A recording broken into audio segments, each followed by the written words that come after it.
Hello students, जय हिंद। I welcome you all to Magnet Brains, एक ऐसा प्लेटफॉर्म जहाँ पे क्लास 1 से लेके क्लास 12 तक एंड बियॉन्ड आपको सारा quality educational content exclusively free of cost provide कराया जाता है। मतलब ये कि यहाँ कभी ऐसा नहीं होता है कि आपको किसी सब्जेक्ट के 1 या 2 चैप्टर एक्सेस करने के लिए मिले और उसके बाद आपसे ये बोला जाए कि भाई बचा हुआ कंटेंट अगर आपने देखना है तो उसके लिए या तो आपको किसी तरीके की कोई फ़ीस देना पड़ेगी या कोई पेड सब्सक्रिप्शन लेना पड़ेगा। ऐसा मैग्नेट ब्रेन्स पर नहीं होता। मैग्नेट ब्रेन्स प्रतिबद्ध है आप लोगों तक सारा का सारा quality educational content exclusively free of cost लेकर आने के लिए, जिसकी मदद से आप लोग अपने एग्जामिनेशंस में अच्छे से अच्छा परफॉर्म कर सकें। इसके साथ ही साथ आप लोग सब्जेक्ट्स की अंडरस्टैंडिंग और कंसेप्ट की अच्छी क्लैरिटी डेवलप कर सकें, आपकी कमांड अच्छी डेवलप हो सके कंसेप्ट वगैरह के ऊपर, और आप अच्छे से अच्छे मार्क्स स्कोर कर सकें। साथ ही साथ आप लोग इस नॉलेज की मदद से अच्छे पदों पर पहुँचें, अच्छे करियर्स वगैरह बनाएं, देश की तरक्की और उन्नति में आप लोग अपना एक योगदान दें, आपका भी अपना एक कॉन्ट्रीब्यूशन हो। यही मैग्नेट ब्रेन्स का ध्येय है और इसी को ध्यान में रखकर हम लोग आगे बढ़ रहे हैं। एंड इसी नोट पे हम अपने आज के सेशन की शुरुआत करेंगे। तो आज का जो हमारा सेशन रहने वाला है, इसमें हम लोग class 11 health and physical education, इसकी हमारी एनसीईआरटी की किताब, एनसीईआरटी की जो स्टैंडर्ड बुक है, उसके चैप्टर नंबर 4 इंडिविजुअल गेम्स, और उसमें हमारा जो तीसरा इंडिविजुअल गेम है जिम्नास्टिक्स के जो एनसीईआरटी सॉल्यूशंस हैं उनको आज डिस्कस करने वाले हैं। जिम्नास्टिक्स क्या है, इसकी क्या हिस्ट्री है, क्या क्या इसमें इवेंट्स वगैरह आते हैं, क्या इसमें अपैरेटस इस्तेमाल होता है, क्या इसकी बेसिक टेक्निक्स वगैरह होती हैं, इन सब के बारे में हम लोगों ने डिटेल में बातचीत कर ली है। उसके डिटेल्ड एक्सप्लेनेशन वीडियोज़ हों या फिर उसके वन शॉट रिवीजन वीडियोज़ हों, वो सारे के सारे अपलोड किए जा चुके हैं and I am pretty sure कि आप लोगों ने उनको देखा होगा। जिन बच्चों ने नहीं देखा, मेरी उनसे इल्तजा रहेगी, मेरी उनसे गुजारिश रहेगी कि भाई आप उन वीडियोज़ को जाकर देखें। उसकी मदद से आपकी इस पर्टिकुलर चैप्टर के रिस्पेक्ट में सारी रिक्वायरमेंट्स वगैरह पूरी हो जाएंगी। अब वो जो नॉलेज हम लोगों ने उस पर्टिकुलर इस टॉपिक को पढ़कर बनाया था, अब उसी को जो है हमको एक तरीके से टेस्ट करना है एनसीईआरटी सॉल्यूशंस वगैरह में। साथ ही साथ अब हमको ये देखना है कि अगर इस टॉपिक से सवाल वगैरह आते हैं तो किस तरीके से जवाब देना है, कि क्या डूज रखने हैं, क्या डोंट्स रखने हैं, किस तरीके से जो है अपने को आंसर राइटिंग वगैरह करनी है, किस तरह से अपना नॉलेज जो है अपना प्रेजेंट करना है, इन सारी चीज़ों पे हम लोगों ने बातचीत इस सेशन में करनी है। इंटरेस्टिंग सेशन रहेगा, मज़ेदार सेशन रहेगा, काफ़ी कुछ हमें सीखने को मिलेगा, काफ़ी सारी चीज़ें हम लोग समझेंगे एंड अपना नॉलेज जो है हम लोग यहाँ पर टेस्ट करेंगे। And now without any further here we begin, चलें शुरू करते हैं। पहली जो कैटेगरी है अपनी, या फिर जो पहली कैटेगरी के क्वेश्चंस पूछे गए हैं वो हैं लॉन्ग आंसर क्वेश्चंस। इनके सवालों के अब जवाब अपने को कैसे देने हैं या किस तरह से जवाब लिखना है वो हम लोग देखेंगे। उसके पहले एक दो बातें, एक दो फैक्ट्स जो अपने को ध्यान में रखने हैं पहले वो डिस्कस कर लेते हैं, उसके बाद आगे बढ़ेंगे। हालांकि मैं अपने हर सेशन में इस बात को हाईलाइट करता हूं, मगर फिर भी वो बच्चे जो डायरेक्टली सबसे पहले यही सेशन देख रहे हैं उनके लिए ये चीज़ बेनिफिशियल रहेगी। जिन बच्चों ने पहले से देख रखा है उनको एक तरीके से फिर से जो है बात याद दिलाने वाली बात हो जाएगी। अपन जहाँ तक हो सकेगा हेडिंग्स में लिखेंगे, जहाँ तक होगा हम अपने आंसर राइटिंग में हेडिंग्स का यूज़ करेंगे, जहाँ तक हो सकेगा हम अपने आंसर राइटिंग में पॉइंट्स का इस्तेमाल कर लेंगे और करेंगे। और जहाँ पर भी हमको फैक्ट्स या फिगर्स वगैरह हम चाहते हैं कि हमारा एग्जामिनर उनको पढ़े ही पढ़े, वहाँ पर हम उसको हाईलाइट करेंगे, जहाँ तक हो सके हम लोग हाईलाइटिंग वगैरह करेंगे, अंडरलाइन करके, स्टार मार्क बना के, एस्ट्रिक वगैरह जो हैं कहीं पे बना के, इस तरह से हम लोग इसका इस्तेमाल करेंगे। अब यहाँ पर जहाँ तक हो सके हमको पैराग्राफ लिखने से बचना है, इंपॉर्टेंट बात है, इसको याद रखिएगा। जहाँ तक हो सके हमको पैराग्राफ लिखने से बचना है, पैराग्राफ नहीं लिखना है। इसकी वजह क्या है? पैराग्राफ लिखने से बचने की वजह यह है कि अगर आपको पैराग्राफ में लिखी हुई बात समझनी है तो पूरा पैराग्राफ पढ़ना पड़ेगा, नहीं तो कंटेक्स्ट समझ में नहीं आता। ठीक, एग्जामिनर्स क्योंकि जल्दी जल्दी कॉपी चेक कर रहे होते हैं, अगर आपके पूरे पैराग्राफ पे उन्होंने नज़र नहीं डाली, क्योंकि एक्सपीरियंस टीचर है, सरसरी निगाह मार के समझ में आ जाता है क्या लिखा है क्या नहीं लिखा है, और बार बार एक ही तरीके के आंसर्स को आपने चेक करना है, अलग तो कुछ आ नहीं रहा। तो ऐसी कंडीशन में अब आपका पैराग्राफ पूरा पढ़कर अगर उन्होंने कंटेक्स्ट नहीं समझा उसका, और लेट से आपने 5 में से 4 4.5 नंबर के हिसाब का क्वेश्चन लिखा था, इतना अच्छी क्वालिटी का क्वेश्चन, अच्छी क्वालिटी का आंसर जो है आपने लिखकर तैयार किया था, बट सामने वाले ने जो है अपना एक निगाह मारी, पूरा कंटेक्स्ट पढ़ा नहीं, या फिर पूरा पैराग्राफ पढ़ के पूरा कंटेक्स्ट आपका समझा नहीं कि कितनी अच्छी तरह से आपने आंसर लिखा है, और पता चला कि 4.5 की जगह 3 नंबर पकड़ा है और आगे बढ़ गए, तो ऐसी कंडीशन में अपने को नुकसान हो सकता है। इसलिए जहाँ तक हो सके पैराग्राफ लिखने से बचना है, पैराग्राफ वगैरह लिखने से, पैराग्राफ को अवॉइड करना है, हेडिंग्स और पॉइंट्स के साथ में खेलना है कि सरसरी निगाह भी अगर मारी, इंपॉर्टेंट फैक्ट्स के ऊपर नज़र चली गई, 2-3 पॉइंट्स अगर उसने पढ़ लिए, एक इंप्रेशन मिल जाए, समझ में आ जाए कि हाँ भाई इस बच्चे को आता है, अच्छा जवाब इसने लिखकर तैयार किया और वो मैक्सिमम से मैक्सिमम अच्छे से अच्छे मार्क्स आपको दें। तो इस बात को अपने को ध्यान में रखना है और इन्हीं पॉइंट्स के बेसिस पर जो है हम लोग अपने आंसर्स का जवाब देंगे। हेडिंग्स एंड पॉइंट्स में खेलेंगे, इंपॉर्टेंट फैक्ट्स को हाईलाइट करेंगे एंड जहाँ तक हो सके पैराग्राफ लिखने से बचेंगे। चलें, तो लॉन्ग आंसर क्वेश्चन पहली कैटेगरी है। अब शुरू करते हैं। पहला जो क्वेश्चन पूछा गया है वो है explain the history of gymnastics in Olympics. Olympics में जिमनास्टिक्स का क्या इतिहास रहा है वो चीज़ अब हमको यहाँ पर एक्सप्लेन करनी है। जिमनास्टिक्स में ओलंपिक्स की हिस्ट्री को हमको लिखना है। सवाल को ज़रा ध्यान से समझिएगा। इसने ये नहीं बोला कि आप हमें जिमनास्टिक्स की हिस्ट्री एक्सप्लेन करिए कि जिमनास्टिक्स का कैसे इवोल्यूशन हुआ और जिमनास्टिक्स फिर कैसे आज की तारीख में जिस तरीके से एक स्पोर्ट्स के रूप में या एक इवेंट के रूप में ऑर्गेनाइज करवाया जाता है उस लेवल तक हम लोग कैसे पहुँचे ये हमें बताइए। ऐसा कुछ नहीं बोला गया है, ये सब नहीं पूछा गया है। पूछा क्या गया है ओलंपिक्स के रिस्पेक्ट में जिमनास्टिक्स का क्या इतिहास रहा है, अब वो हमें समझाइए। जिमनास्टिक्स कैसे एक इवेंट के तौर पर एक स्पोर्ट्स के तौर पर इवॉल्व होकर आया, अब उसको जानने में हमारी कोई दिलचस्पी नहीं है। आपने ये समझाना है, आपने ये बताना है कि ओलंपिक्स के रिस्पेक्ट में जिमनास्टिक्स जो है वो कैसे जुड़ा हुआ है जिमनास्टिक्स का ओलंपिक्स के साथ में, ओलंपिक्स का जिमनास्टिक्स के साथ में क्या संबंध है और ये संबंध किस तरीके से इवॉल्व हुआ है, ये चीज़ अब अपने को एक्सप्लेन करनी है। चलें, तो इसका जवाब आप इस तरह से लिखना शुरू करें कि भाई जिमनास्टिक्स की जो हिस्ट्री है ओलंपिक्स में वो ये है या उसके सेलिएंट फीचर्स जो हैं वो ये हैं, आर एस फॉलोज। इस तरह से आपने पहला स्टेटमेंट बनाना है कि history of gymnastics in Olympics is as follows या salient features of the history of gymnastics और association of gymnastics with Olympics are as follows। और उसके बाद में आपको जवाब लिखना शुरू करना है। पहला point, gymnastic events have been in Olympics since the birth of modern Olympics in 1896। 1896 में जब से आपके ओलंपिक्स का मॉडर्न ओलंपिक्स का जन्म हुआ है या फिर मॉडर्न ओलंपिक्स की शुरुआत हुई है, एथेंस में जब आपके फिर से मॉडर्न ओलंपिक्स वगैरह करवाए जाना शुरू हुए थे, जिमनास्टिक्स तब से जो है ओलंपिक्स में ऑर्गेनाइज करवाया जा रहा है। यानी कि जो इसका पहला संस्करण था, पहला जो आपका ओलंपिक्स हुआ था, तब से जिमनास्टिक्स के इवेंट्स वगैरह इसमें करवाए जा रहे हैं। हालांकि इसमें भी पहले 32 सालों तक यानी कि लगभग 1928 के ओलंपिक्स के पहले तक सिर्फ पुरुषों को अलाउ किया जाता था, सिर्फ मेल्स जो थे वो जिमनास्टिक्स में पार्टिसिपेट कर सकते थे।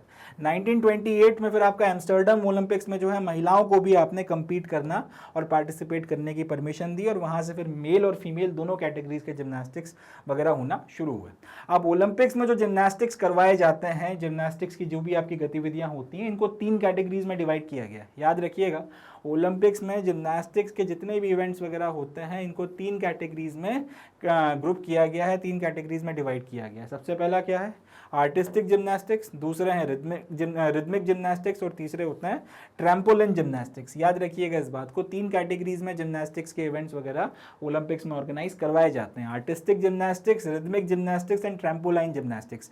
ये पॉइंट आपने हाईलाइट जरूर करना है, या तो इनको अंडरलाइन करें या फिर स्टार मार्क बनाएं या कुछ भी करें, सामने वाले की नज़र अब इन तीनों पर जानी चाहिए। अगर आपने ये 3 नाम लिख दिए, इन पर उसकी नज़र गई तो वो समझ जाएगा कि सामने ये लड़का जो है, बच्चा जो है पढ़कर आया है, इसको पता है जनरली, क्योंकि लोग बाग जो है इन नाम वगैरह को याद नहीं रख पाते, पूरा लिखते नहीं है, इसलिए बता रहा हूँ। Artistic gymnastic, rhythmic gymnastic, trampoline gymnastic, ये पॉइंट आपने लिख दिया, हाईलाइट कर दिया, इसके आगे वो पढ़े ना पढ़े आपको मार्क्स दे देगा, इतना है। अगला आता है, अब एक एक को थोड़ा थोड़ा सा एक्सप्लेन कर दीजिए कि आर्टिस्टिक जिमनास्टिक्स में भाई क्या क्या होता है। फ्लोर एक्सरसाइजेज होती हैं, पोमेल हॉर्स होता है, रिंग्स होती हैं, पैरेलल रिंग्स वगैरह होती हैं, आपका पैरेलल बार्स वगैरह होते हैं। इस तरीके से अलग अलग आपके इवेंट्स करवाए जाते हैं। रिदमिक जिमनास्टिक्स में आपका रोप, हुप, बॉल और क्लब्स वगैरह के ऊपर जो है एक्टिविटीज परफॉर्म करवाई जाती है। और ट्रैम्पोलिन में एक्रोबेटिक या फिर जिमनास्टिक एक्सरसाइजेज आपका ट्रैम्पोलिन के ऊपर करवाया जाता है। और ये जिमनास्टिक्स का सबसे नया या न्यूएस्ट एडिशन है जिसको 2000 में इंट्रोड्यूस किया गया था। ट्रैम्पोलिन का मतलब जिनको नहीं पता उनके लिए बता रहा हूं। इस तरीके से आपने एक ट्रैम्पोलिन तैयार कर लिया है। अब ये जो है आपका सपोर्ट वगैरह है, इसके ऊपर आपने एक चादर या फिर इस तरीके की चीज बनाई हुई है, इसको ट्रैम्पोलिन बोलते हैं। इलास्टिक होता है काफी ज्यादा, इस पे अगर आप उछलोगे तो फिर आप इस पे बाउंस कर सकते हो। अगर आपने इस पे जंप मारी तो फिर आप और ज्यादा उछलोगे, फिर आप बाउंस करोगे इस तरह से। तो इसमें उछलते हुए आपको अलग अलग तरीके की जो है गतिविधियां जो आप करके बताओगे, अलग अलग तरीके के जो आप आसन या फिर अलग अलग पॉस्चर्स जो करोगे, वो ट्रैम्पोलिन जिमनास्टिक्स के अंडर में आते हैं। और 2000 में इसको इंट्रोड्यूस किया गया। इसके पहले सिर्फ आपके आर्टिस्टिक और रिदमिक जिमनास्टिक्स करवाए जा रहे थे। इस तरीके से जो है ये जवाब अपना बनकर तैयार होता है। बड़ा अच्छा और कलात्मक जवाब बना है। इसमें मैक्सिमम मार्क्स वगैरह जो है मिलने की संभावना आपकी बनी रहेगी। यहाँ पर अपन ने फॉलो भी किया, अपन ने जो लॉजिक फॉलो किया है वो है मोस्ट इंपॉर्टेंट से लीस्ट इंपॉर्टेंट की तरफ में आप गए हैं, या फिर मोस्ट इंपॉर्टेंट पॉइंट से आपका लीस्ट की तरफ में आप गए हैं सब, और इस तरीके से आपने जो जवाब बना के अपना तैयार किया है, मैक्सिमम से मैक्सिमम नंबर अपने को देगा। अब यहाँ पे क्या क्या चीज़ें हाईलाइट करनी है, 1928 एम्स्टर्डम ओलंपिक्स हाईलाइट कर दीजिए, ठीक है। इसके बाद में दूसरी चीज़ जो आपने हाईलाइट वगैरह करनी है, ये वाला पॉइंट आपने पूरा हाईलाइट करना है। तीसरी चीज़ ट्रैम्पोलिन जिम्नास्टिक्स सबसे नया एडिशन है और 2000 में इंट्रोड्यूस हुआ है, ये आपने हाईलाइट करना है। इन पे अगर नज़र चली गई, सामने वाले के इंप्रेशन बनेगा कि नहीं भाई इसको पता है, द मैन नोज, जो चीज़ लिख रहा है इसके बारे में इसके पास में नॉलेज है। इस तरह से एक अच्छा जवाब बनकर तैयार हो जाएगा। चलें अगला क्वेश्चन देखते हैं, क्वेश्चन नंबर 2। अब इसमें हमसे बोला गया है कि explain the evolution of gymnastics in India. Hindustan में जिम्नास्टिक्स का इवोल्यूशन किस तरह से हुआ, ये चीज़ अब अपने को एक्सप्लेन करनी है। तो फिर से हम लोग हेडिंग पॉइंट्स में खेलेंगे और इस तरह से लिखेंगे, evolution of gymnastics in India happened as follows, और following are the salient features और important points in the journey of evolution of gymnastics in India. इस तरह से आपने एक हेडिंग बनाई और फिर आप पॉइंट्स वगैरह लिखना शुरू करें कि सबसे पहले 1951 में जिम्नास्टिक फेडरेशन ऑफ इंडिया की स्थापना की गई थी। जिम्नास्टिक फेडरेशन ऑफ इंडिया को जो है सेटअप किया गया था। इसको फिर इंडियन ओलंपिक एसोसिएशन के साथ में एफिलिएट करवाया गया और इंटरनेशनल जिम्नास्टिक जो आपका इंटरनेशनल डी जिम्नास्टिक्स, या फिर कई बार उसको फिक भी बोलते हैं, फेडरेशन ऑफ इंटरनेशनल जिम्नास्टिक्स के नाम से भी जाना जाता है, 1952 में उसके साथ में इसका एसोसिएशन वगैरह हुआ।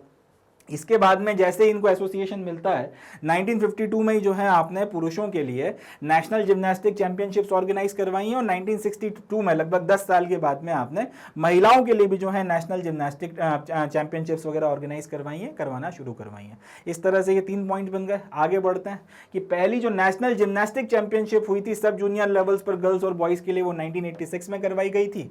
एंड 1977 आते आते 1977 में आपने जो स्पोर्ट्स में एरोबिक्स वगैरह हैं, इनको भी आपने जिम्नास्टिक्स की कैटेगरी में ही जो है ऑर्गेनाइज करवाना शुरू करवाया। जिम्नास्टिक फेडरेशन ऑफ इंडिया ने जिम्नास्टिक्स के साथ साथ आपका स्पोर्ट्स एरोबिक्स वगैरह को भी जो है ऑर्गेनाइज करवाना शुरू करवाया, और इस तरीके से हिंदुस्तान में आज की तारीख में जिम्नास्टिक्स वगैरह जो है इसकी प्रैक्टिस हो रही है और बाकी सारी चीजें हो रही हैं। अब इसमें 2-3 पॉइंट्स आपने और ऐड करने हैं। सबसे पहले इंडिया ने जिम्नास्टिक्स में कब पार्टिसिपेट किया था, एक वो पॉइंट आप लिख सकते हैं, वो मैं आपके लिए छोड़ रहा हूं।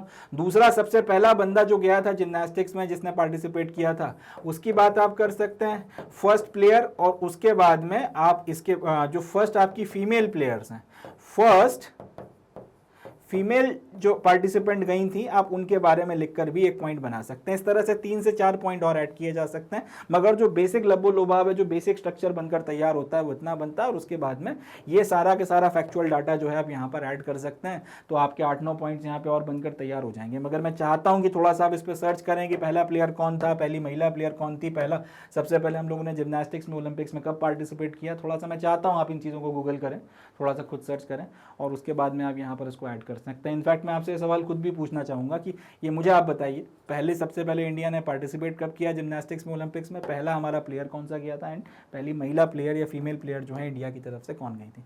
इस तरह से आप 3-4 पॉइंट्स और ऐड करके एक अच्छा जवाब बनाकर तैयार कर सकते हैं। चलें अगला क्वेश्चन देखते हैं।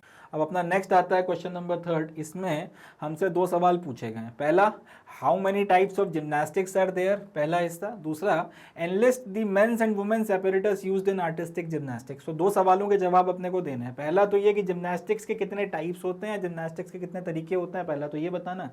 दूसरा ये कि जो सारा का सारा एपरेटस इस्तेमाल होता है, चाहे पुरुषों का जिम्नास्टिक्स होते हो चाहे महिलाओं के जिम्नास्टिक्स होते हो, आर्टिस्टिक जिम्नास्टिक्स की कैटेगरी में चाहे मेल हो या फीमेल हो, उनके लिए जो एपरेटस इस्तेमाल होते हैं, जो सामान या इक्विपमेंट लगता है, उसका नाम अपने को लिखना है। तो इसका सिंपल सा जवाब बनकर तैयार होता है। पहले हिस्से की बात करें तो अपने से ये पूछा है जिम्नास्टिक्स की कितनी कैटेगरीज होती हैं, तो 3 कैटेगरीज होती हैं कि कई सारे तरीके के जिम्नास्टिक्स होते हैं, मगर मोर और लेस 3 कैटेगरीज में आप जो है जिम्नास्टिक्स को डिवाइड कर सकते हैं। पहला आर्टिस्टिक जिम्नास्टिक, दूसरा रिदमिक जिम्नास्टिक, और तीसरा एरोबिक ट्रैम्पोलिन जिम्नास्टिक, या फिर सिर्फ ट्रैम्पोलिन जिम्नास्टिक। अब अगर आप चाहो तो एक लाइन भी इसके ऊपर लिख सकते हो कि आर्टिस्टिक जिम्नास्टिक्स में क्या होता है, रिदमिक जिम्नास्टिक्स में क्या होता है, और एरोबिक ट्रैम्पोलिन जिम्नास्टिक्स में क्या होता है। एक लाइन भी जो है आप इसके ऊपर लिखकर तैयार लिख सकते हो। नहीं भी लिखना चाहो तो कोई इश्यूज नहीं है, क्योंकि सिर्फ अपने से नाम पूछे गए तो इतने में अपना काम चल जाएगा। अब इसके आगे हम लोग बढ़ते हैं कि मेंस एंड वुमेन्स एपरेटस जो है आर्टिस्टिक जिम्नास्टिक्स में। तो पहले आप men's apparatus used in gymnastics के नाम से हेडिंग बनाइए और उसमें लिखिए vaulting table, balancing beam, floor exercise, parallel bars, Roman rings and pommel horses. अब अगर साथ में करना चाहें, एक एक्स्ट्रा मार्क के लिए बता रहा हूं, इनमें से कुछ जो आपके सिंपल से आप जो आसानी से बन सकें उनके जो इक्विपमेंट्स वगैरह के या एपरेटस वगैरह के लाइन डायग्राम ड्रॉ कर दीजिए जो आसानी से बन सकें। सबके बनाने की ज़रूरत नहीं, मगर एक छोटे छोटे आपके जितने आसानी से बनाए जा सकते हैं, जैसे आपका पैरेलल बार्स हो गई, पॉमेल हॉर्स हो गया, रोमन रिंग्स हो गई, आसानी से बन जाएंगे। इनके जो है बैलेंसिंग बीम हो गया, इनके आप सिंपल सिंपल से लाइन डायग्राम्स वगैरह ड्रॉ कर दीजिए एक एडिशनल मार्क के लिए। नहीं भी करते हैं तो कोई दिक्कत नहीं है, मगर एक एडिशनल मार्क के लिए बता रहा हूँ, इतना अगर कर देंगे तो बेटर रहेगा। अगला, वुमेन्स एपरेटस जो जिम्नास्टिक्स में इस्तेमाल होते हैं वो हेडिंग बनाइए और उसमें उनका नाम लिख दीजिए। Vaulting table, balancing beam, floor exercises and uneven bars. In fact यहाँ पे बैलेंसिंग बीम इसमें भी आ रहा है, इसमें भी आ रहा है, तो इसको आप जो है खास तौर पे बनाइएगा। बैलेंसिंग बीम आप बना दें, एक दो यहाँ से एक्स्ट्रा ले लें जो आसान दिख रहे हैं। वॉल्टिंग टेबल या फिर अनइवन बार्स, इसमें से कोई एक डायग्राम बना दें यहाँ पे। इस तरीके से अगर आप कर देंगे मोर देन इनफ है, अच्छे मार्क्स वगैरह आपको यहाँ पर स्कोर करने को मिल जाएंगे। चलें अगला, write down the specifications of uneven bars and pommel horse. आप पॉमेल हॉर्स और अनइवन बार्स जो दो आपके apparatus वगैरह हैं, इनके स्पेसिफिकेशंस या वगैरह अपने को लिखने हैं कि क्या इनके डायमेंशंस वगैरह हैं, वगैरह वगैरह, इन सारी चीज़ों के बारे में हमको बातचीत करनी है।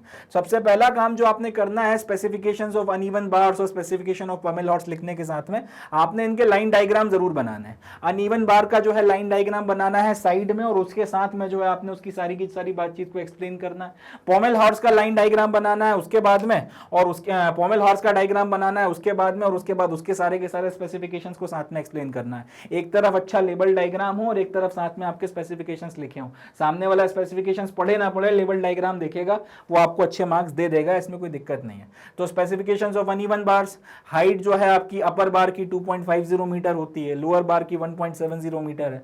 डायमीटर जो है आपका वो 4 मीटर रखा जाता है, लेंथ वगैरह जो है वो 2.10 मीटर के आसपास है। डायगोनल डिस्टेंस अगर दोनों के बीच में निकाली जाए तो 1.30 मीटर है। ये सारा का सारा डाटा है, सारा का सारा आपका स्पेसिफिक डाटा वगैरह है जो अपने को याद रखना पड़ेगा, जो याद करना पड़ेगा।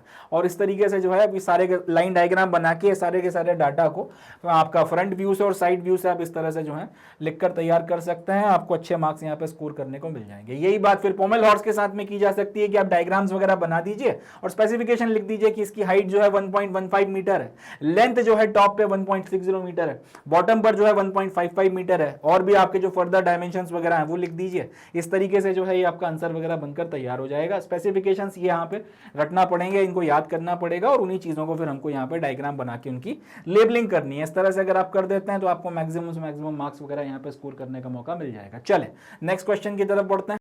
अब नेक्स्ट अपना जो क्वेश्चन है, क्वेश्चन नंबर 5, इसमें पूछा गया है enlist some advance skills in gymnastics and explain the process of cartwheel and balance और ऑन बैलेंसिंग बीम। मतलब यहाँ पर भी अपने से दो सवाल जो हैं पूछे गए। सबसे पहले तो अपने को ये बताना है जिम्नास्टिक्स में कुछ एडवांस स्किल्स जो हैं उनके नाम आप लिख दीजिए, और उसके बाद इनमें से एक जो एडवांस स्किल होती है जिसका इन्होंने खुद ही नाम बता दिया है, वो है कि आप कार्टव्हील की जो प्रोसेस होती है बैलेंसिंग बीम के ऊपर, उसको आप एक्सप्लेन कर दीजिए। ठीक है जी। तो ये दो सवाल जो है अपने को करना है। पहले वाले में अपने को सिर्फ जो है कुछ नाम लिखने हैं, याद रखिएगा सिर्फ नाम लिखने हैं, उनके बारे में ज़्यादा कुछ बताने की ज़रूरत नहीं है। तो enlist some advance skills in gymnastics, तो आप पहली हेडिंग बनाइए that some advance skills in gymnastics are as follows, और उसके बाद जो अपन ने बेसिकली 3 एडवांस स्किल्स हमने अपनी 11वीं की एनसीईआरटी में पढ़ी थी, आप उनके नाम जो है यहाँ पर उतार सकते हैं। सबसे पहला कौन सा आएगा, कार्टव्हील ऑन बैलेंसिंग बीम, दूसरा आएगा kip technique on uneven bars, and तीसरा आएगा forward scissors on pommel horse. ये 3 टेक्निक्स आप समझा दीजिए, 3 ये, और इसके यहाँ से यहाँ तक लिखने पर आपका जो पहला पार्ट है या पहला हिस्सा है वो खत्म हो गया। दूसरा जो पार्ट है उसमें अब अपने को बैलेंसिंग बीम के ऊपर कार्टव्हील को एक्सप्लेन करना है। तो देखिए बैलेंसिंग बीम के ऊपर कार्टव्हील को एक्सप्लेन करने के साथ साथ अगर हो सके तो आप एक लाइन डायग्राम भी बनाइएगा इसका। ठीक है जी। अब मुझे पता है कि इस तरीके से पूरे एक इंसान को बनाना थोड़ा सा मुश्किल है, मगर अगर आप लाइन डायग्राम बनाएं तो आसानी से हो सकता है। यानी कि जिस तरह अब ये पैरों की जगह पे आप इस तरह से जो है एक व्यक्ति को इस तरह से बना दीजिए, ये पॉस्चर वगैरह जो है इस तरह से आप बना दीजिए। तो ये इस तरीके से अगर आप लाइन डायग्राम बना देंगे साथ में कार्टव्हील एक्सप्लेन कर देंगे तो ज़्यादा एडवांटेजियस हो जाएगा, क्योंकि कार्टव्हील की पूरी प्रोसेस में बेसिकली आपने एक एक स्टेप में समझाना है कि ये जो आपका एथलीट है जो ये पूरी की पूरी स्टेप्स को परफॉर्म कर रहा है, इसने कहाँ पे अपना कौन से बॉडी पार्ट को पहले उठाया, कौन से बॉडी पार्ट को कहाँ पे मूव किया, कहाँ पे कितना एंगल पर लेकर आया, ये सारी की सारी चीज़ अपने को एक्सप्लेन करनी है। तो बिना डायग्राम के इसको एक्सप्लेन करना थोड़ा सा मेरे हिसाब से ठीक नहीं रहेगा। तो इसमें एक डायग्राम आप बनाइए, पर परेशानी ये है कि अब इस आदमी को ऐसे अलग अलग पोस्चर में कैसे ड्रॉ करें। तो इसका एक सिंपल सा तरीका बता रहा हूँ, लाइन डायग्राम बनाइए आप एक सिंपल सा इस तरह से जो है ये नॉर्मल सा इस तरीके का इस्तेमाल करिए, इस तरीके के लाइन डायग्राम का इस्तेमाल करिए। अब जैसे यहाँ पर आपको बनाना है तो यूँ 2 हाथ जोड़ दिए, यूं इस तरह से खींचा, ये इतना बहुत है। इस तरीके से अगर आप लाइन डायग्राम बनाते चलें, क्योंकि पूरे इंसान की बॉडी बनाना तो ऐसे ड्रॉ करना थोड़ा मुश्किल हो जाएगा, स्केच जनरली हम लोग इतना अच्छा नहीं कर पाते हैं, जो कर सकते हैं वो कर दें, वेल एंड गुड है, बट फिर वो टाइम कंज्यूमिंग हो जाएगा, फिर एक आंसर में इतना वक्त देने का कोई सेंस भी नहीं बनता। इसलिए इस तरीके से लाइन डायग्राम वगैरह बनाकर अलग अलग स्टेप्स वगैरह जो हैं आप उनकी समझा दें कि ये आपका ट्रंक है, यहाँ से ये दोनों आपके हाथ निकाल दिए, सर बना दिया, इस तरीके से आपका ये अलग अलग स्टेप्स आप लाइन डायग्राम में बनाकर समझा दें, साइड में बना दें पेपर पे, या फिर आपका आंसर लिखने के पहले, एक्सप्लेनेशन के पहले बना दें, और उसके बाद में ये पूरा का पूरा जो प्रोसेस है बैलेंसिंग बीम का वो समझा दें। अब यहाँ पर ये जो पूरी की पूरी प्रोसेस वगैरह लिखी गई है उसमें यही बताया गया है कि सबसे पहले बंदा जो है इरेक्ट खड़ा होगा, उसके बाद में अपने एक तरफ के हाथ और पैर को जो है उसने दोनों अपने हाथों को उठाना शुरू किया, एक तरफ के हाथ को उसने इस तरह से उठा लिया है, एक जो हाथ है इस तरीके से उठाया कि उनके बीच में लगभग 90 का एंगल बन गया। अब उसने अपनी बॉडी को जो है इस तरफ मूव करना शुरू किया, जैसे जैसे वो अपने हाथों को आगे की तरफ में मूव करता जा रहा है वैसे वैसे अपने पैर को ऊपर की तरफ उठाता चला जा रहा है। अल्टीमेटली जब दोनों हाथों से उसने बैलेंसिंग बीम को पकड़ लिया और उसके पैरों के बीच में लगभग इस तरह से 135 के आसपास का एक सर्टेन एंगल बन गया है, उसके बाद में उसने अपने दूसरे वाले पैर को भी लिफ्ट दी है, या फिर उसको एकदम से ऊपर की तरफ में लिफ्ट किया और दोनों पैरों को हवा में ले आया, और उसी वक्त उसने अपना जो बैलेंसिंग बीम है उसको दोनों हाथों से इस तरह से पकड़ लिया और दोनों पैरों को खोल के उनके बीच में 180 डिग्री का एंगल बना दिया। फिर उसके बाद में यहाँ पे फिर अपने ये वाला जो पैर है उसको थोड़ा सा नीचे की तरफ में लेकर आया है और इस वाले पैर को ऊपर की तरफ में उठाया है। फिर यहाँ पे लगभग 135 का एंगल बनता हुआ सा जो है समझ में आ रहा है। अब धीरे से जब ये इसका पैर यहाँ पे आके बैलेंसिंग बीम पे टच करने लगा, ये वाला पैर थोड़ा सा नीचे की तरफ में आ गया, तब उसने एक हाथ जो है छोड़ा और दूसरे हाथ से अपना बैलेंस बना के रखा है एंड अल्टीमेटली फिर वो इस पोस्चर में जो है आ गया। अब ये सारी की सारी जो स्टेप्स वगैरह हैं आपकी 1 2 3 4 5 6, ये 6 की 6 स्टेप्स वगैरह जो हैं यहाँ से यहाँ तक के बीच में समझाई गई हैं कि आपको सबसे पहले क्या करना है, आपने इरेक्ट खड़ा होना है, पैरों को थोड़ा सा जो है आपने एक दूसरे से दूर रखना है, मोमेंटरीली आपने अपने हाथों को जो है अपने जो हाथों को जो है ऊपर की तरफ में उठाना है और एक पैर को जो है अपना ज़मीन से उठाना शुरू करना है, और उसके बाद वो पूरा का पूरा जो प्रोसेस वगैरह है समझाया गया है। तो ये पूरा का पूरा प्रोसेस आप चाहो तो अपने शब्दों में भी लिख सकते हो, डजेंट मैटर, मगर इसको पूरा जो है अपने को एक्सप्लेन करना है। इस तरीके से जब आप इसे एक्सप्लेन कर दोगे तो ये अपना ये जो अपने से क्वेश्चन का सेकंड पार्ट पूछा गया है कि कार्टव्हील ऑन बैलेंसिंग बीम, इसकी प्रोसेस अपनी पूरी हो जाएगी। चलें आगे बढ़ते हैं। तो इस तरीके से अपने जो लॉन्ग आंसर टाइप क्वेश्चंस हैं वो खत्म होते हैं। अब हम लोग शॉर्ट आंसर्स की तरफ बढ़ते हैं। जो शॉर्ट आंसर क्वेश्चंस पूछे गए इनको देख। तो शॉर्ट आंसर्स में पहला क्वेश्चन जो हमसे पूछा गया है वो है, when was gymnastics introduced in Olympic games? Olympic games में जिम्नास्टिक्स को सबसे पहले कब इंट्रोड्यूस किया गया था? तो भाई इसका जवाब है 1896। एथेंस ओलंपिक्स में जो है जिम्नास्टिक्स को इंट्रोड्यूस किया गया था, या फिर यूँ बोलूँ कि सबसे पहला जो आपका ओलंपिक्स अभी मॉडर्न टाइम पीरियड में शुरू हुआ एथेंस में 1896 में, उसके जो शुरुआती इवेंट्स वगैरह थे जो पहले मतलब आपके पहले ओलंपिक्स के से या फिर ओलंपिक्स के पहले संस्करण से जो सारे इवेंट्स होते चले आ रहे हैं, जिम्नास्टिक्स उसमें से एक था। तो इसको इंट्रोड्यूस नहीं किया गया था, इसी के साथ में ओलंपिक्स की शुरुआत हुई थी, या शुरुआती ओलंपिक्स में शुरुआत या ओलंपिक के शुरुआती संस्करण में जो गेम्स वगैरह थे या जो इवेंट्स थे, जिम्नास्टिक्स उसमें से एक था। पहला क्वेश्चन नंबर 1 का सही जवाब है 1896 एथेंस ओलंपिक्स। अगला, who is considered as the father of modern gymnastics? आज की तारीख में जो मॉडर्न जिम्नास्टिक्स हैं इसके जनक या फिर इसके पिता किसको कौन माने गए हैं, इसके फादर कौन माने गए हैं? तो इसका जो सही जवाब है वो है फ्रेडरिच लुडविग जॉन। ये एक जर्मन थे, इन्होंने जिम्नास्टिक्स वगैरह में काफ़ी काम किया है और इनको जो है father of modern day gymnastics के नाम से जाना जाता है। चल इसको आगे बढ़ते हैं। Question number 3, how many events are there in artistic gymnastics for men? Artistic gymnastics जो होता है पुरुषों के लिए, जनरली आर्टिस्टिक जिम्नास्टिक्स की जब बात की जाती है तो उसके लिए जिम्नास्टिक्स सिंपली वर्ड भी इस्तेमाल होता है, यानी कि आप आर्टिस्टिक जिम्नास्टिक बोल दो या जिम्नास्टिक बोल दो, अनलेस अदरवाइज स्पेसिफाइड, तो दोनों का एक ही मतलब बनता है। इसको थोड़ा सा दिमाग में रखना है आपने, थोड़ा जहन में इस बात को बैठा के रखिएगा। जिम्नास्टिक्स बोल दीजिए या फिर आर्टिस्टिक जिम्नास्टिक बोल दीजिए, जब तक सामने वाला खुद स्पेसिफाई ना करे कि वो किसी दूसरे तरीके के जिम्नास्टिक्स की बात कर रहा है, ट्रेम्पोलिन की बात कर रहा है या किसी और की बात कर रहा है, तब तक जिम्नास्टिक्स का मतलब आर्टिस्टिक जिम्नास्टिक्स ही अपन लोग लेकर चलेंगे। तो एक आर्टिस्टिक जिम्नास्टिक्स का जो इवेंट होता है उसमें पुरुषों के लिए कितने इवेंट्स होते हैं? पुरुषों के लिए उसमें भैया 6 इवेंट्स होते हैं, और ये 6 इवेंट्स के नाम क्या हैं वो आप लोग मुझे बताइए। ठीक, और यहीं से अगर मैं आपसे सवाल पूछूं कि वुमेन्स के लिए कितने इवेंट होते हैं, महिलाओं के लिए कितने इवेंट होते हैं, तो याद रखिएगा आर्टिस्टिक जिम्नास्टिक्स में महिलाओं के लिए 4 इवेंट्स करवाए जाते हैं। There are 4 events in artistic gymnastics for women. तो इसको याद रखना है, 6 इवेंट्स आपके पुरुषों के होते हैं, 4 इवेंट्स आपकी महिलाओं के होते हैं। क्वेश्चन नंबर 3 का सही जवाब ये है। अगला 6 इवेंट्स हैं, और अगर मेन की जगह वुमेन होता तो फिर इसका जवाब 4 इवेंट्स हो जाता। Question number 4, what is the full form of FIG, FIG? तो इसका जो फुल फॉर्म है वो है फेडरेशन ऑफ इंटरनेशनल जिम्नास्टिक्स, या फिर फ्रेंच में जो ओरिजिनल नाम था फेडरेशन इंटरनेशनल डी जिम्नास्टिक्स। तो हमको तो खैर फ्रेंच से नहीं, अंग्रेजी के नाम से मतलब है। तो फेडरेशन ऑफ इंटरनेशनल जिम्नास्टिक्स जो है वो FIG का फुल फॉर्म है, बट ओरिजिनली फ्रेंच में जो इसका नाम था वो है, या फिर फ्रेंच में जो इसका नाम है फेडरेशन इंटरनेशनल डी जिम्नास्टिक्स। चल अगला क्वेश्चन नंबर 4 देख लिया। क्वेश्चन नंबर 5 देखते हैं। When did women compete for first times in Olympics? Olympics में जिम्नास्टिक्स में महिलाओं ने सबसे पहले कब कम्पीट करना शुरू किया था? इसका जवाब हो जाएगा 1928। एम्स्टर्डम ओलंपिक्स वगैरह से महिलाओं ने जिम्नास्टिक्स में सबसे पहले पार्टिसिपेट करना या कम्पीट करना शुरू किया था। क्वेश्चन नंबर 5 का जो सही जवाब है वो है ये 1928 एम्स्टर्डम ओलंपिक्स। अगला देखते हैं। In which year did Nadia Comaneci receive the first perfect score in Olympics?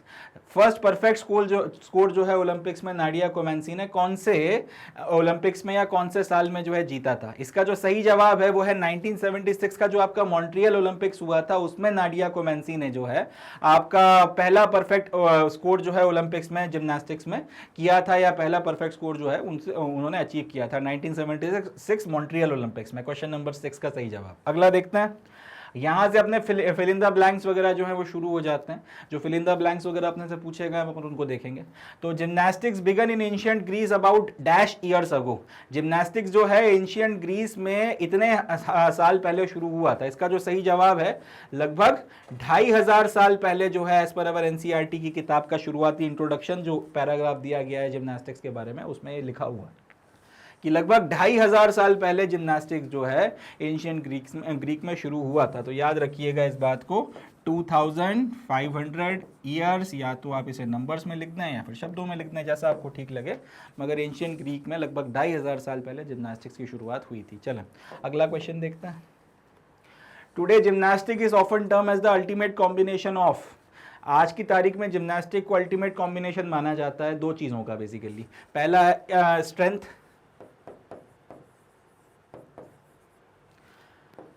And balance. Strength और बैलेंस, आपके शरीर में जो शक्ति है और उसको सही तरीके उसका इस्तेमाल करते हुए अगर आप अपने शरीर को इस तरीके से अलग अलग पॉस्चर्स में बैलेंस करते हो कि वो अलग अलग पॉस्चर्स वगैरह में रह सके, तो इससे अपने को यही समझ में आता है कि जिम्नास्टिक्स बेसिकली दो चीज़ों का अल्टीमेट कॉम्बिनेशन है। पहला है स्ट्रेंथ और दूसरा है बैलेंस। तो याद रखना है इस बात को। Today gymnastic is often considered as the ultimate combination of strength and balance. चले अगला देखते हैं। Nadia Comaneci was the first female gymnast who received perfect score in 1976 at dash Olympics. थोड़ी देर पहले इसका जवाब दिया है, इसका जो जवाब है मॉन्ट्रियल ओलंपिक्स है। ठीक है जी, 1976 मॉन्ट्रियल ओलंपिक्स वगैरह जो हैं वहां पर उन्होंने अपना परफेक्ट स्कोर जो है अचीव किया था। तो क्वेश्चन नंबर 3 का सही जवाब जो है या फिल इन द ब्लैंक में मॉन्ट्रियल आ जाएगा। Question number 3। Question number 4, like any other sport gymnastic is a physical exercise that develops agility, coordination and strength. इसका जो सही जवाब है वो है एजिलिटी, कोऑर्डिनेशन एंड स्ट्रेंथ। ये चीज़ें जो हैं डेवलप होती हैं जिम्नास्टिक्स वगैरह की मदद से। आपके अंदर एजिलिटी भी आती है, आपके अंदर कोऑर्डिनेशन भी अच्छा डेवलप होता है, आपकी बॉडी के पार्ट्स वगैरह में आप अच्छे से जो है आप उसे कोऑर्डिनेट कर पाते हैं, और तीसरा स्ट्रेंथ वगैरह जो है वो भी अच्छी डेवलप होती है। तो क्वेश्चन नंबर 5 का जवाब हो जाएगा एजिलिटी, कोऑर्डिनेशन एंड स्ट्रेंथ। अगला क्वेश्चन, अब अगला यहाँ से शुरू करते हैं अपन ट्रू एंड फॉल्स। तो gymnastic is an Olympic sport, ये बात तो सच है, जिम्नास्टिक ओलंपिक्स में ऑर्गेनाइज करवाया जाता है, और जब से आपका ओलंपिक शुरू हुआ है मॉडर्न टाइम्स पीरियड में, तब से जो है जिम्नास्टिक्स करवाया जा रहा है। मतलब बिना जिम्नास्टिक्स के ओलंपिक्स की कल्पना नहीं की जा सकती, बिना ओलंपिक्स जिम्नास्टिक्स जो है उसकी कल्पना नहीं होती। तो पहला जो सवाल है इसका जवाब हो जाएगा भाई ये ट्रू है, सही है। There are 3 events in women gymnastic. थोड़ी देर पहले आपको इसका जवाब दिया है कि 3 इवेंट नहीं होते हैं, 4 इवेंट होते हैं। पुरुषों के कितने इवेंट होते हैं? पुरुषों के 6 इवेंट्स होते हैं, और महिलाओं के कितने इवेंट्स होते हैं? 4 इवेंट होते हैं। तो ये आपका क्या हो गया? ये फॉल्स हो गया, ये फॉल्स हो गया, ये गलत हो गया, ये सही नहीं है। सेकंड का जो सही जवाब है वो है फॉल्स। चलें अगला क्वेश्चन देखते हैं, question number 3। Roman rings is a men's apparatus, ये बात सच है। ये रोमन रिंग्स जो हैं वो पुरुषों के द्वारा इस्तेमाल की जाती हैं, महिलाओं के इवेंट्स में इस्तेमाल नहीं होती हैं। तो इसका जो सही जवाब है वो है ट्रू, कि रोमन रिंग्स जो हैं वो मेंस एपेरेटस हैं। थर्ड का सही जवाब आपका ट्रू हो जाएगा। चौथा, balancing beam is an apparatus for man, balancing beam जो है वो पुरुषों का एपेरेटस है, ये बात गलत है। बैलेंसिंग बीम जो है वो महिलाओं के द्वारा इस्तेमाल किया जाता है, वो फीमेल एपेरेटस में आता है, वो मैन एपेरेटस में नहीं आता। तो इसका जवाब क्या हो जाएगा? फॉल्स हो जाएगा। बैलेंसिंग बीम पुरुषों के द्वारा इस्तेमाल नहीं किया जाता, it is a women apparatus. तो क्वेश्चन नंबर 4 का सही जवाब हो गया फॉल्स। अगला देखते हैं, floor exercise is an apparatus for both man and women, ये बात सच है। फ्लोर एक्सरसाइज जो है वो दोनों महिलाओं के लिए और पुरुषों दोनों के लिए जो है इस्तेमाल होती है, मेल फीमेल दोनों की जो है कैटेगरी में फ्लोर एक्सरसाइज वगैरह आती है। तो इसका जो सही जवाब हो जाएगा वो हो जाएगा ट्रू, कि फ्लोर एक्सरसाइज जो है वो एक एपेरेटस है जो दोनों महिलाओं और पुरुषों के लिए इस्तेमाल किया जाता है। इसका सही जवाब हो गया ट्रू। क्वेश्चन नंबर 5 का सही जवाब है ट्रू। चलें आगे बढ़ते हैं। So with this we come to end of today session. आज का जो अपना सेशन था इसमें अपन लोगों ने अपना class 11th health and physical education की अपनी एनसीईआरटी की किताब, उसका चौथा चैप्टर इंडिविजुअल गेम्स, और इसमें हम लोगों ने जिम्नास्टिक्स के ऊपर जो एनसीईआरटी के हमारे क्वेश्चंस वगैरह पूछे गए हैं अलग अलग तरीके के, उनको सॉल्व किया है, उनके सॉल्यूशंस वगैरह हम लोगों ने डिस्कस किए हैं। तो आज का सेशन जो है इसको हम लोग यहीं पर समाप्त करते हैं। हालांकि समाप्त करने के पहले मैं आपको कुछ बातें बताना चाहूँगा। जैसा कि मैंने सेशन की शुरुआत में ही आपको बताया था कि मैग्नेट ब्रेन्स एक ऐसा प्लेटफॉर्म है जो डेडिकेटेड है आप लोगों तक 100% quality educational content exclusively free of cost लेकर आने के लिए। अब अगला सवाल ये उठता है कि भाई ये कंटेंट अगर आपको एकदम एक्सक्लूसिवली फ्री ऑफ कॉस्ट मिलता है तो फिर आप इसे एक्सेस कैसे कर सकते हैं?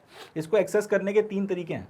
सबसे पहला तो आप यूट्यूब का जो हमारा चैनल है वहाँ पर जाकर ये सारे के सारे कंटेंट जो है देख सकते हैं, इसको एक्सेस कर सकते हैं। दूसरा, आप हमारी जो मैग्नेट ब्रेन्स की वेबसाइट है वहाँ पर जाकर इस सारे के सारे कंटेंट को एक्सेस कर सकते हैं।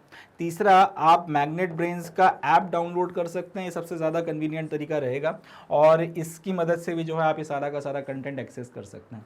अब ये कंटेंट आप चाहें तो अपने मोबाइल फ़ोन पर भी चला सकते हैं, चाहे तो अपने टैबलेट पर भी चला सकते हैं, चाहे तो आप अपने पीसी पर भी चला सकते हैं। एंड यहाँ पर आपको सारा का सारा जो क्वालिटी एजुकेशनल कंटेंट है कवर करवाया जाएगा, सारी चीज़ें आपको एक्सेस करने के लिए मिलेंगी। मतलब ये कि CBSE English medium class kindergarten से लेकर क्लास 12 तक, इसी के साथ साथ सीबीएसई हिंदी मीडियम किंडरगार्टन से लेकर क्लास 12 तक का कंटेंट आपको यहाँ पे अवेलेबल है या देखने के लिए मिलता है। उसके बाद में यूपी बोर्ड हो गया, बिहार बोर्ड हो गया, और दूसरे आपके स्टेट बोर्ड्स वगैरह हो गए, उसका भी कंटेंट आपको यहाँ पर एक्सेस करने के लिए मिलता है। तीसरा, इसके अलावा अगर आप एनटीएससी की तैयारी कर रहे हैं उसके लिए स्पेसिफिकली डेडिकेटेड कोर्स यहाँ पर अवेलेबल है। ओलंपियाड की तैयारी कर रहे हैं उसके लिए डेडिकेटेड कोर्स यहाँ मौजूद है। कॉमन यूनिवर्सिटी एंट्रेंस टेस्ट की तैयारी कर रहे हैं तो उसके लिए बहुत बेहतरीन किस्म के जो हैं आपके पैकेजेस एंड कोर्सेज वगैरह यहाँ पे बनाकर आपके लिए अपलोड किए गए हैं, तो वो यहाँ पे मौजूद हैं जो इंश्योर करवाएंगे कि आप इनकी मदद से सीवीटी में अच्छा स्कोर कर सकें और अच्छी से अच्छी यूनिवर्सिटी जो है फिर आपको मिल सके और बढ़िया जगहों से अपना ग्रेजुएशन कर सकें। आईआईटी जेईई या नीट की तैयारी कर रहे हैं तो उसके लिए डेडिकेटेड आपके यहाँ पे प्लेलिस्ट वगैरह मौजूद हैं, डेडिकेटेड आपकी पूरी टीम मौजूद है, चैनल्स पे जो है आपका पूरा का पूरा कंटेंट मौजूद है, तो इसको आप जाकर जो है वहाँ से एक्सेस कर सकते हैं और अपनी जेईई की प्रिपरेशन या फिर नीट की तैयारी जो है उसको अच्छे से एज दे सकते हैं, धार दे सकते हैं। इसके अलावा अगर आप इंग्लिश सुधारना चाहते हैं, स्पोकन इंग्लिश के कोर्सेज यहाँ पर आप मौजूद हैं, तो इनकी मदद से आप अपनी इंग्लिश के ऊपर कमांड वगैरह जो है उसको भी ठीक कर सकते हैं। बिसाइड दिस, अगर आप गवर्नमेंट जॉब की तैयारी कर रहे हैं, अगर आप ग्रेजुएट हैं, गवर्नमेंट जॉब की प्रिपरेशन कर रहे हैं, तो बैंकिंग एंड इंश्योरेंस के सेक्टर के लिए डेडिकेटेड जो है हमारा चैनल है जो काम करता है, उस पर आपको सारा का सारा कंटेंट देखने के लिए मिल जाएगा। इसके अलावा आरआरबी के लिए, एसएससी के लिए, यूपीएससी के लिए, जैब के लिए, कैप के लिए, इन सब के लिए भी जो है कंटेंट वगैरह आपको यहाँ पर अवेलेबल है, क्या कंटेंट वगैरह आपको यहाँ पर देखने के लिए मिलता है। तो इसका जितना हो सके उतना एडवांटेज उठाएं, जितना हो सके इससे उतना ज़्यादा फ़ायदा उठाएं, जितना हो सके अपनी प्रिपरेशन को इसकी मदद से इन्हांस करें। अब हमें ये भी पता है कि सिर्फ वीडियो देख लेने भर से जो है काम नहीं बनता, और एक दो बार से ज़्यादा वीडियो को जो है देखना फिर बोरिंग भी हो जाता है। अब एग्ज़ाम के जस्ट पहले अगर आपको रिवाइज़ करना है तो आप पूरे वीडियोस फिर से नहीं देख सकते, आपको ज़रूरत पड़ेगी नोट्स की, आपको ज़रूरत पड़ेगी रिटर्न कंटेंट वगैरह की। तो ये सारा का सारा जो कंटेंट आपको पढ़ाया जाता है ये आपको नोट्स के फॉर्म में, बुक्स के फॉर्म में भी अवेलेबल है। चाहे तो आप इसकी हार्ड कॉपी भी ले सकते हैं, चाहे तो आप इसको ई बुक के फॉर्म में भी जो है डाउनलोड कर सकते हैं, जिसके लिंक्स वगैरह जो हैं आपको डिस्क्रिप्शन में दिए गए हैं। तो अगर आप इनकी बुक्स वगैरह लेना चाहते हैं तो वो भी जो है यहाँ से ले सकते हैं। ये सारा कंटेंट आपको नोट फॉर्मेट में जो पढ़ाया जा रहा है वो यहाँ पर hard copy and soft copy दोनों में मिल जाएगा, ताकि आप लोग अपना रिविज़न वगैरह जो है वो भी अच्छे से कर सकें। इसके अलावा अगर आप लोगों के मन में कोई और शंका है, कोई और डाउट है, कोई और सवाल है, आप कुछ और सजेशन देना चाहते हैं, कोई शिकायत करना चाहते हैं, कोई बात शेयर करना चाहते हैं, तो उसके लिए आप हमारे वेरियस सोशल मीडिया प्लेटफॉर्म्स पर भी जो है हमसे आकर जुड़ सकते हैं।